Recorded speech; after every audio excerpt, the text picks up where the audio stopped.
Have you ever wondered how come somebody, total stranger, knows so much about your life, about your business, particularly about business? And ask yourself questions right now. Do you want to know how they know all your secrets? Because it's not by hacking your emails. It's not through breaking into databases. It's by watching, listening, and letting you give away. In a world addicted to oversharing, where influencers live stream from airports, executives taking confidential calls in public, we've forgotten something critical. And that is that secrets are no longer stolen. So, once upon a time, you watched those movies, 007 and, 50s, 60s, 70s. Secrets had need to be stolen, photographed, taken paperwork, whatever, because they're being protected. But today, they are no longer stolen, they are volunteered. Sometimes it's not hackers, it's your own people, your own team, unwittingly exposing everything on airplanes, in lounges, even mid-flight. And the last weekend, on a simple domestic flight, I saw it happen. So I want you to hear me in this episode, what I prepared for you, where I'm applying my knowledge, my experience from the world of human intelligence, diplomatic intelligence, how your secrets, particularly your secrets, business ones, has been stolen on airplanes, because your stuff, it's actually volunteering. Let me welcome you to Life the Battlefield podcast, the place where we live experience, not clickbait, drives every question we ask. In a world where everyone has a microphone, I'm here to use mine for something real, where we don't just expose deception, we dissect it. For those who don't know me, my name is Bekes, Guinness World Record holder. I survived 1,800 consecutive combat days in war. My background spans military, security intelligence, diplomatic intelligence, and decades of high-level investigations and interrogations. As well, I'm the best-selling author. And everything I share with you in my podcast comes from experience, not a theory. It's not what you know, it's what you can prove on court of law. That means facts. And today's episode isn't about fear. It's about awareness and how I'm trying to be productive. We open the door to something far more dangerous. Now, I'd like to share with you my recent experience. As I mentioned, last weekend I traveled for the work-related trip between Sydney and Brisbane. Let me explain to you what's happened. One row ahead of me, a consultant opened his laptop. Full presentation exposed. Budget, logos, confidential data, all visible from the aisle. Across the cabin, a manager on a speakerphone discussed layoffs, naming departments and people. And that's all before we took off. Then a few seats down, someone emailed sensitive files using free airport Wi-Fi. No VPN, no second thought. I watched it quietly. As someone trained in human intelligence and counter-espionage, I didn't need to dig. The vulnerabilities were already out in the open. Most people picture data theft as some hacker behind a keyboard. And as I say, if you go back in time 20, 30, 40 years ago, before we had this cyberspace so overwhelmed with the hackers, with the data, informations, oversharing, influencers, once upon a time, people like me, we used to be using the paper, which was being typed, classified, stamped, put in a safe, far away from the eyes, or maybe some eyes too can see. But now, people believe that all data is being stolen by some hacker behind the keyboard. Well, what's the truth? It's as simple than that. You don't need to break into a system when you can break into a person. You heard me very well. Hacking the brain. I will explain to you what that means. In the past, I trained people in the field to do just that. Through body language, casual talk, mirrored behavior, information spills naturally. I sat in cafes, terminals, and planes where high-level business conversation happened out loud, unaware who was listening. Now, you're asking yourself now, they weren't being reckless. They were just too comfortable. People love to talk. People love to bring to attention to everybody around them what they do, who they are. So let me share with you, when you go next time on a trip, particularly when you do your business, not just a private thing, but you can apply in your private life. Guys, it's not what you see, it is what your eyes think it is. There are other people who are sitting, traveling, engaging in conversation with you for the one simple reason. It's to hack your brain. And you can't find better place than airports or airplane. I want to teach you some tactics, okay? Imagine one's called the lounge observer. I'll call this lounge observer. Blending into the crowd, watching for passwords, hearing deal terms, spotting names on the screen. Then you have the friendly stranger who, as I say, it's a part of social engineering. They start harmless chat. How many times you been approached by somebody on a plane, stranger next to you, or on an airport while they have their coffee, and they just start this friendly conversation with you? Harmless chat. Mirrors your tone, and let you talk. And when you talk, you are giving the story away. They collecting the story. So guys, I want you to be aware when you have a friendly stranger, particularly somebody who's very attractive, very seductive, comes to you. Let me share a story with you. I have a colleague of mine who was working in one of the countries in Europe. And one of the last videos of him was him conversing with a beautiful blonde lady. And he disappeared. He's been approached on the street and he disappeared. I don't know what's happened to him.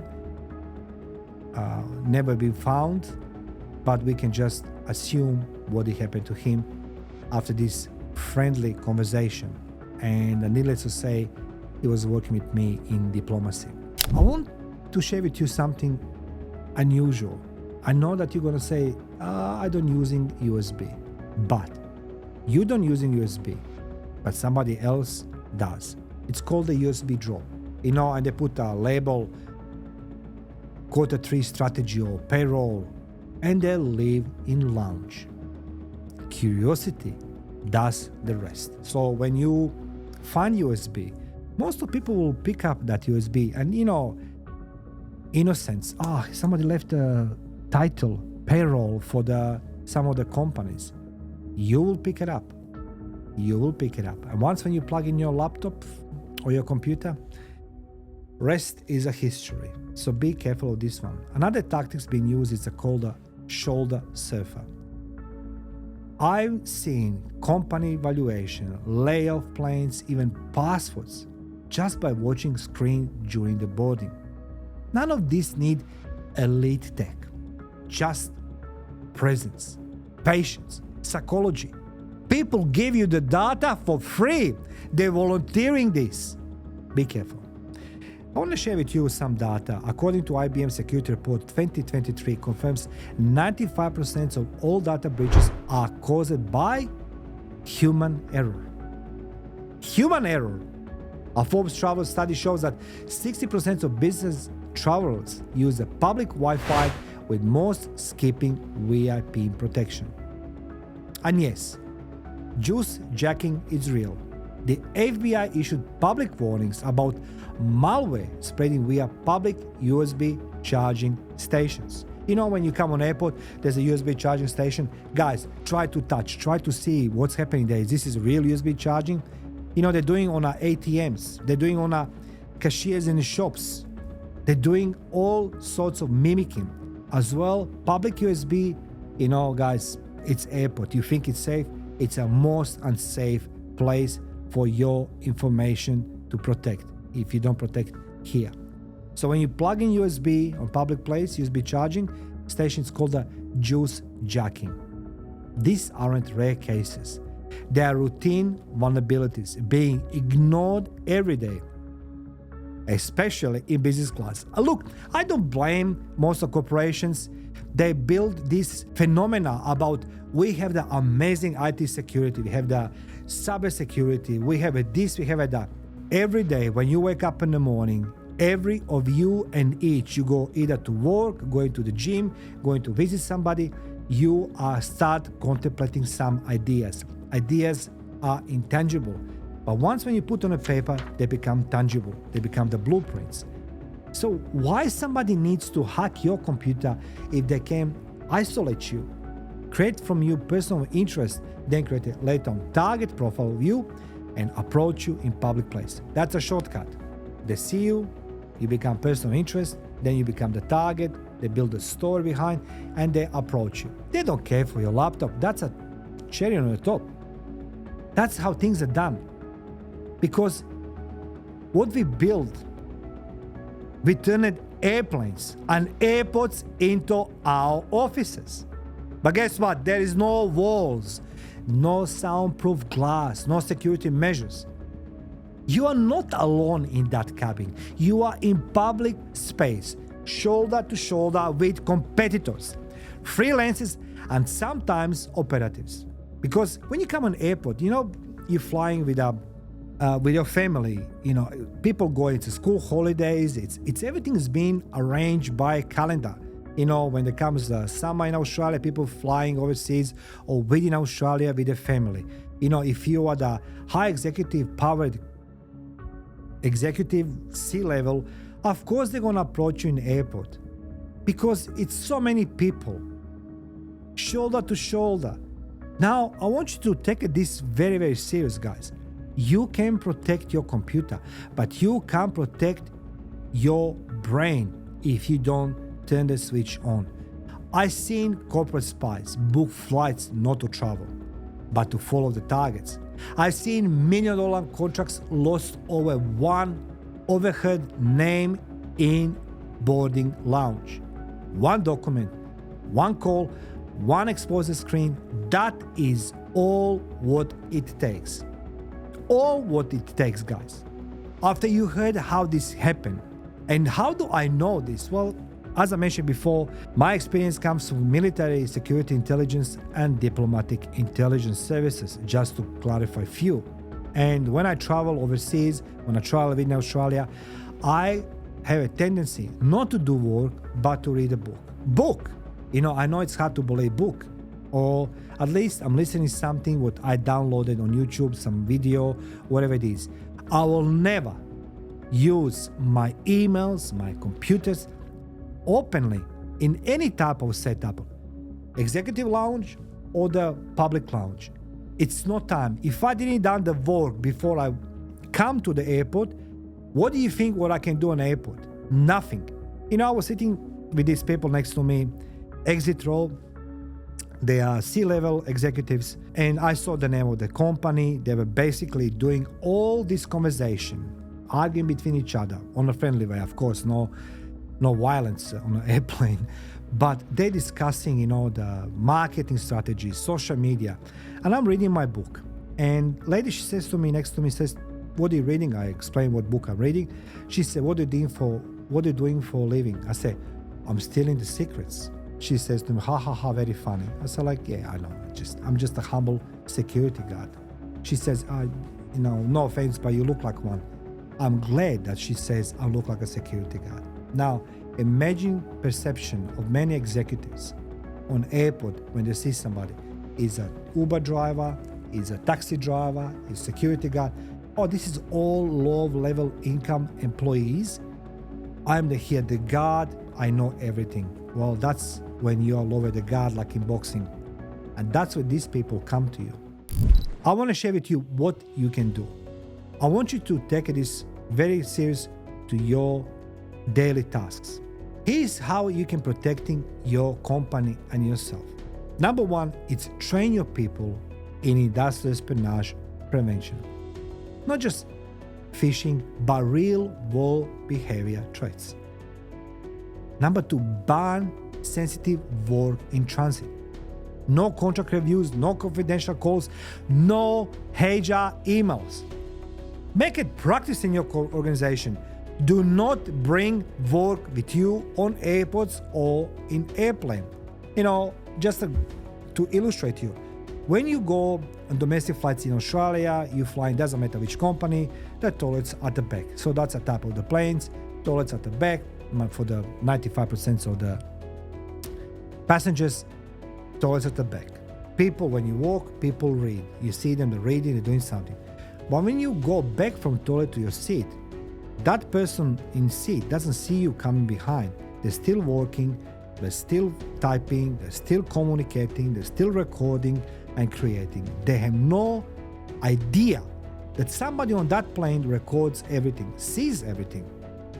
So ban sensitive work in transit. Now, number three, use VPNs and privacy screens. No exceptions. Number four, avoid public USB ports. Bring your own charger. As I say, juicing and USB ports, it's real. Number five, always assume you being observed, because you might be. Stay in control. Be in charge of your security and safety. Goes without saying that most valuable commodity in business today, it's not money, it's information. And when information is lost, so is trust. Once that's gone, your credibility, your age, your integrity, they're hard to rebuild. For those who have these business coaches, lifestyle coaches, ask them. They should know this stuff. They're quite experienced. You pay them for the things, how to be high performer and how to be successful in business. Because it doesn't matter how much effort you put in your work. If somebody see it or somebody hear it, what you're doing, they're going to create a puzzle, either intentional or non-intentional. Meaning that somebody either follows you or somebody overheard conversation can use later on. So ask your business coaches, life coaches, what is Mari talking about? Can I work on airplanes? Can I work on airports? Don't work on airplanes. Don't work on airports. There is no need to do this, guys.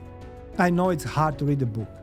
So before your next flight, before you open that laptop or take the call,